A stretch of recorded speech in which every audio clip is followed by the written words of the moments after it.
Video பார்த்துட்டு அதுக்கு வணக்கம். இன்னைக்கு என்ன பார்க்க போறோம்னா 10 மைண்ட் ப்ளோவிங் சைக்கிள் ஃபேக்ட் தான் பார்க்க போறோம். நம்முடைய சேனலுக்கு நீங்க ஃபர்ஸ்ட் டைம் பார்க்கீங்கன்னா சேனலை மறக்காம சப்ஸ்கிரைப் பண்ணிக்கோங்க. பக்கத்தில் இருக்கக்கூடிய பெல் ஐக்கனை கிளிக் பண்ணிக்கோங்க. நிறைய பேர் சேனலில் ரெகுலராக வீடியோ பார்க்குறீங்க அண்ட் லைக்கும் சப்ஸ்கிரைப் பண்ண மாட்டேங்க. கண்டிப்பாக பண்ணுங்க. அது எனக்கு ஒரு மோட்டிவேஷனாக இருக்கும். அண்ட் உங்களுக்கு ஏதாச்சும் டவுட் கொஸ்டின் கேட்கணும்னு நினச்சிங்கன்னா மறக்காம நீங்கள் என்னோட இன்ஸ்டாகிராம்லேயோ இல்லை கமெண்ட்லேயே கேட்கலாம். உங்களுக்கு ஏதாச்சும் டாப்பிக்கில் வீடியோ வேணும் அதை பற்றி தெரிஞ்சுக்க நினச்சிங்கன்னா அதை கமெண்ட் பாக்ஸில் மறக்காம கமெண்ட் பண்ணுங்க. கண்டிப்பாக அந்த ஒரு வீடியோ உங்களுக்காக வரும். ஒரு நபர் உங்களை விட்டு சென்று விட்டார்கள் என்றால் அத்துடன் உங்கள் வாழ்க்கை முடிந்து விடக்கூடாது. உங்களுடைய வாழ்க்கை உங்களுக்கு இனிதான் நல்ல வாழ்க்கையாக அமையும். அதாவது பார்த்தீங்கன்னா ஒரு ரிலேஷன்ஷிப்ல இருந்து நீங்க கஷ்டப்படுற மாதிரி அவங்க உங்களை விட்டுட்டு போறாங்கன்னா உங்களோட வாழ்க்கையில இனிதான் உங்களுக்கு நல்ல விஷயம் நடக்க போகுதுன்னு அர்த்தம். நம்ம எப்பப்பெல்லாம் அதிகளவில் கஷ்டப்படுமோ அதுக்கப்புறமா நமக்கு லைஃப்ல ஒரு விடிவு காலம் பிறக்குன்னு சொல்லுவாங்க. அதாவது இருட்டு வந்தாதான் பகல் வெளிச்சம் வரும்னு சொல்லுவாங்க. ஸோ அது மாதிரி உங்க லைஃப்ல கஷ்டம் வந்தாதான் அடுத்து சந்தோஷம் வரும்.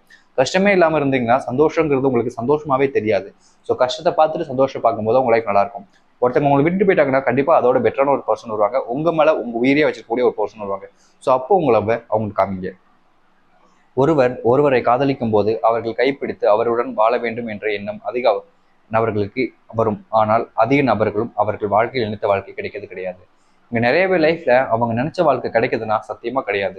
ஸோ உங்களோட லைஃப்லையும் நீங்க விரும்பக்கூடிய நபர் தான் உங்களுக்கு கல்யாணம் பண்ணிப்பாங்க, உங்க கூடயே வாழ்வாங்கன்ற எந்த ஒரு உண்மையான ஒரு விஷயமும் இல்லை.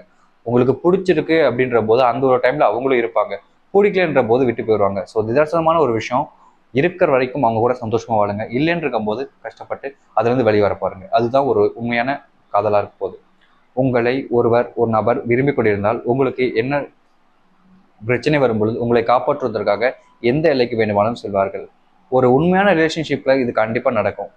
ஃபேக்கா இருக்கிற ரிலேஷன்ஷிப்ல தான் மட்டும்தான் அப்படின்ற மாதிரி இருக்கும். அதாவது நீங்க விரும்பக்கூடிய நபர் பார்த்தீங்கன்னா உங்க ரிலேஷன்ஷிப்ல இருக்கும்பொழுது உங்களுக்கு ஒரு பிரச்சனை வரும்பொழுது உங்களை காப்பாற்றுறதுக்காகவும் உங்களை சேவ் பண்றதுக்காகவும் எந்த எல்லைக்குனாலும் போவாங்க. அப்படி ஒருத்தவங்க உங்க லைஃப்ல கிடைச்சிறாங்க அப்படின்னா விஷ் பண்ணிடாதீங்க. அண்ட் நிறைய பேர் லைஃப்ல இந்த ஒரு விஷயம் நடக்குதானா இல்லையே இல்லை, அவங்க ஒரு கஷ்டத்தில் இருக்கும்போது உன்னோட பிரச்சனை நீ தான் பார்த்துக்கணும் அப்படின்ற மாதிரியும், எனக்கு இந்த இதுக்கும் சம்மந்தமே கிடையாது, என்ன உள்ள இருக்காது அப்படின்ற மாதிரியும் நிறைய ஆண்களும் பெண்களும் அந்த ஒரு பிரச்சனை இருந்து தன்னை காப்பாற்றிக்க மட்டும் பார்க்குறாங்க. தப்பான விஷயம்.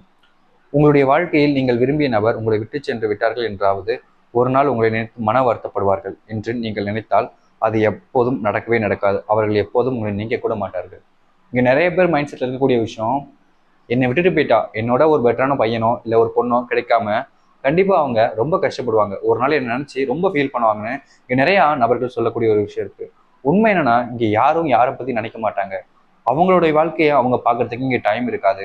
முக்கியமாக சொல்லணும்னா மேரேஜ் ஆயிடுச்சு, அவங்க விட்டுட்டு போனதுக்கப்புறம் வேற ரிலேஷன்ஷிப் பண்ணிட்டாங்கன்னா அந்த லைஃப்ல இருக்கக்கூடிய பிரச்சனை அதை ஃபேஸ் பண்ணுறதுக்கே அவங்களுக்கு டைம் போயிடும். உங்களை நினச்சி பார்த்து கஷ்டப்படுறதுக்கு அவங்க ஒன்றும் அவ்வளோ இது கிடையாது.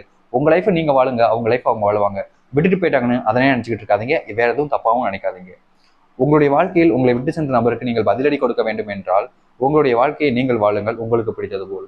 நிறைய பேர்ல இப்பவும் இருக்கக்கூடிய விஷயம், என்னை ஒருத்தர் விட்டுட்டு போயிட்டா அவன் அவன் யாரா இருந்தாலும் சரி நான் அவங்க முன்னாடி வாழ்ந்து காமிப்பேன், என்ன பக்கத்திலே வர முடியாத அளவுக்கு நான் உயரத்துக்கு போய் காமிப்பேன்னு இங்க நிறைய நபர்கள் அவங்களுடைய வாழ்க்கையை வாழாம அந்த பொண்ணு அந்த ஆணுக்காக வாழ ஆரம்பிச்சிடுறாங்க.